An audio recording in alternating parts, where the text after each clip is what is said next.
Harry Gylfason, þú varst tíma algjörlega bullsjóðandi heitur. Þú ert væntanlega mjög svekktur með niðurstöðuna úr þessum leik. Hvernig er þín fyrstu viðbrögð? Já, sko, mér leið eins og vorum að fara að vinna leikinn. En ég svona kannski tók lélegar ákvarðanir í lokin. Ég tók skot sem ég hefði ekki átt að taka og það myndi að nota klukkuna meira. En mér leið bara þannig eins og ég var að fara að setja allt, Þannig var staðan allavega í þriðja leikluta, það var alveg sama hvað þú gerði, það fór allt onni. Já, þannig leið mér bara, þess vegna tók ég þessi skot, ég hafði bara trú á sjálfum mér.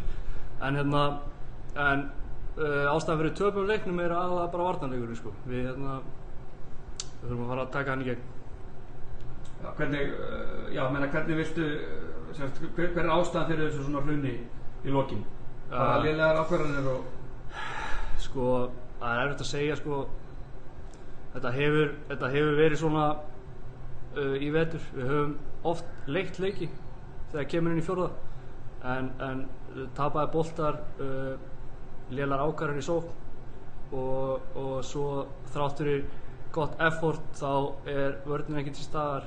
Menn eru ekki mættir í hjálp eða aðra hjálp og þetta er eitthvað sem við þurfum að laga. Þannig að þið ætlið ykkur væntanlega að snúa þessu tafli við? Það er alltaf markmiðið, sko. Takk fyrir. Lítið mál.